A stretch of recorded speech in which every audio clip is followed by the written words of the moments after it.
Hello, I'm Dan Gibson, and this is another question and answer video. This week's question comes from Ahmed, who asks about the story of Abraha and the elephant. Thank you, Ahmed. I've received several emails during this last year asking about Abraha, so let's do a short video about him. And let's address some of the questions that come out of this story. Remember, the study of Yemeni history is a specialized study, and there are many unique things about Yemen. It's also a relatively unexplored part of the world. Only a few archaeological digs have taken place, and much of what we know comes from surface finds. So our first question is, was Abraha a real person? Well, a number of Abraha inscriptions have been found in Yemen and southern Arabia. I'm not sure how many there are, but each of them are named and numbered. The largest Abraha inscription is known as CIH 541. It describes a rupture in the Great Marab Dam and its repair and other historical events around 541 AD. In other videos, I've talked about the Marab Dam and why it was important to Islam, so we won't address it here. Another Abraha inscription is found in the vicinity of the Well of Muragan. It is about a military excursion into Arabia against the tribe of Mad.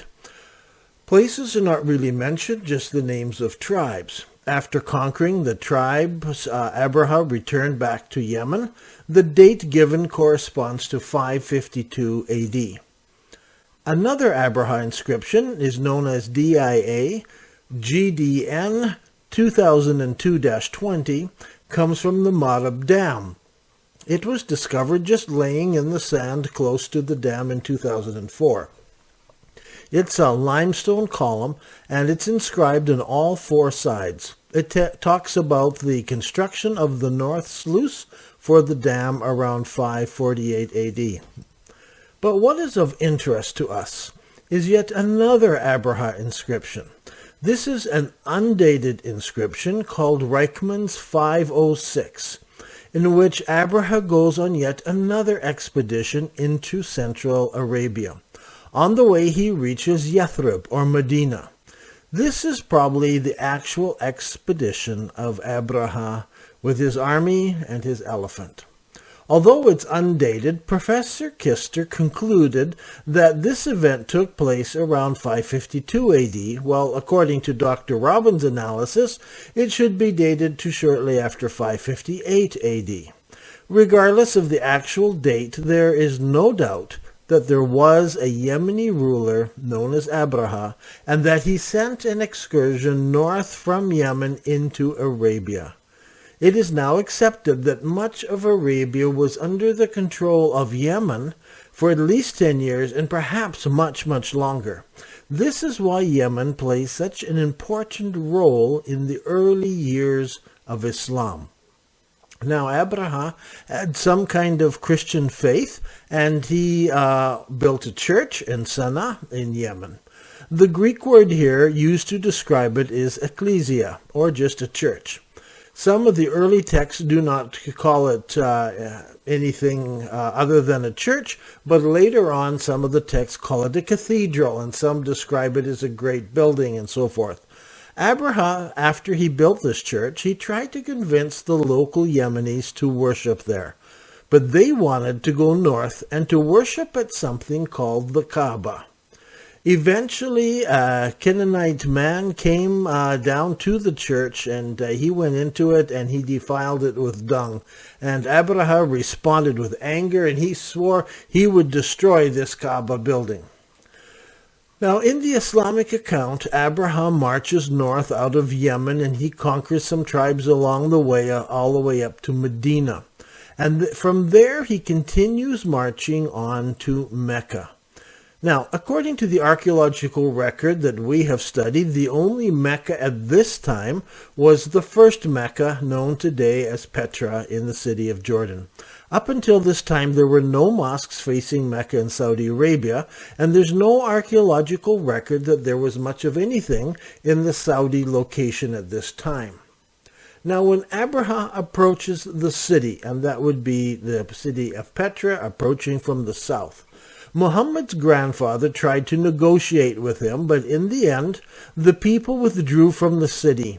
Ibn Hisham tells us the people took up defensive positions on the mountain heights and in the passes of the mountains, or the thaniyas, for they were afraid of the soldiers. The term mountain heights and the thaniyas in the mountain is more reminiscent of Petra than of Mecca. Mecca's mountains are several kilometers from the Kaaba. Well, I remember in the early days when I heard that story and looking at photos of Mecca, I wondered how could the people look down from the mountain heights and see clearly what was happening, because it's so far away. But in Petra, it was common for people to gather in the mountains and when an enemy attacked, because they were protected by these massive cliffs. From the top of the cliffs, they could look right down onto the Kaaba building, almost below them. It was also possible for the people on the mountains to throw rocks down onto the people in the valleys below them, or to use small catapults to rain rocks onto the enemy below. This doesn't seem possible in Mecca because of the distance, but it's very possible in Petra with the high cliffs that surround the valley where the city is in the middle. And the Kaaba building, as we know it today, was right close to the cliffs of some of the mountains there.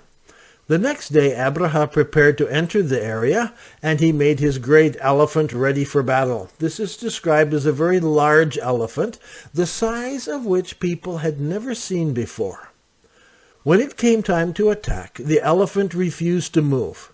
In the end, the army was crushed by rocks, and they fled. And it appears on their way back to Yemen, they were also struck with some sort of terrible disease. Many of them died, and some commentators think it might have been smallpox. Now, that's a very quick overview from Ibn Hisham's, the oldest account that we have of this story. I didn't give the details because many of the details are in question.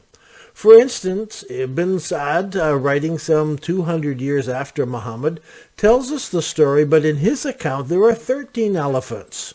So the number of elephants has grown over the years. Now, there are several questions people ask. For instance, they might ask, what kind of elephant is it? Now, there are three possible answers that we could have. It could have been an Asian elephant from somewhere near India. The Asian elephants were used by Alexander the Great and his generals up in Europe. They saw these elephants in India when they were there. They brought elephants back with them. This elephant is much smaller and has quite small ears, and it has a temperament that allows it to be quite well tamed and controlled. But Abraha's elephant could not have been an Asian elephant because it was described as being very large. Now, there also was a North African elephant, and there is an African elephant. So there's two kinds of elephants in Africa. Each of these have different characteristics. The North African elephant is now extinct, but it was the kind of elephant that was used by Hannibal when he attacked Rome. These are the elephants that were in the plains around Carthage, and they tamed them and they used them in their army. What records we have show that the North African elephant, it was smaller as well, like the Asian elephant. In the case of Abraha's elephant, it's described as very large, which gives us the idea that perhaps it was an African elephant. These elephants were not only very large in size, they also had very large ears. The African elephant had a reputation for being stubborn and not being very well tamed, and so it had a mind of its own. While it was very large, it was not considered reliable for battle, as it was difficult to control in the noise and the distractions of a battle. That is why I think Abraha's elephant was most likely an African elephant. Besides, the African elephant is very adapted to desert life. That brings us to another issue. How did they bring an elephant all the way from Yemen up to Petra? It seems very far, and the deserts are very severe. Now, there are several things we need to consider. First, this story took place around 550 AD. That's about 1,500 years ago. The deserts of Arabia at that time were not nearly as severe as they are today. One of the ways of checking this is looking at the art that was drawn 1,000 years ago in Arabia. Both the Umayyads and the Byzantines record hunting wild animals from hunting lodges. The deserts back then were often more like grasslands than they were like the deserts we know today. So, do I think it was possible to take a single grass-eating elephant from Yemen up to Petra? Yes, I do. I think it's very possible that the Abraha brought his elephant up to the south of Petra. Then there's the question of the birds. The Quran in Surah 105, which is the elephant, al-fil, speaks of this event, but the text of the Quran doesn't mention much about the elephant. Here's the text. Have you not considered how your Lord dealt with the companions of the elephant? Did he not turn their plans into misguidance? And he sent against them birds in flocks, striking them with stones of hard clay, and he made them like eaten straw. So, the Quran speaks about these great flock of birds that came over the battlefield. Now, today we have records that go back of flocks of migrating swallows that were flying over the Middle East, and years ago, some of these flocks would come by as many as 100,000 birds at a time. So you could imagine the terror that would come in the middle of battle when everything's going on, and suddenly the sky turns dark with this huge flapping of wings of all of these birds come across the battlefield. I'm sure it was very memorable to the armies that were there. It's not clear whether the birds struck Abraha's army with stones, or if the birds just flew over while the stones were being thrown down from the cliffs onto the army. But in time, later writers made it out that the birds dropped the stones. In any case, Abraha fled and returned back to Yemen. On the way, many of his soldiers suffered from a plague, and returning to Yemen, Abraha died from this same plague.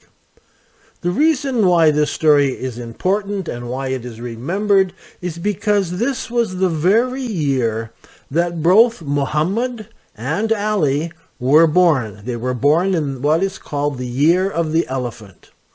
Now, I want to point out one last thing, and it relates to the inscriptions that are in Yemen. This kind of thing may only be of interest to historians, but it gives you an idea of some of the other topics that can be drawn from Abraha's story. In the inscriptions written before Abraha traveled, the inscriptions always start in the name of Rahmanan and his son. This is an Ethiopian Christian type of opening, giving God the title of Rahman and then mentioning his son Jesus. But after Abraha's travels up to Petra, he writes, in the name of Rahmanan and his Messiah. Now this is a very different opening, and it's very similar to the Christology of the Eastern Syrian Church.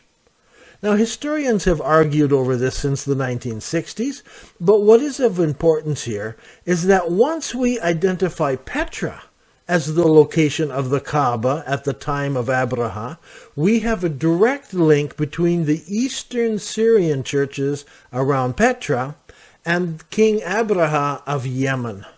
Did Abraha's visit to the Kaaba bring him in contact with Eastern Christianity as it was around Petra?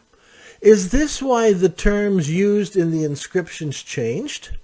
If so, it may be another indicator that Abraha went all the way to Petra, and there he came in contact with Eastern theology. I'm Dan Gibson, and this has been another question and answer video.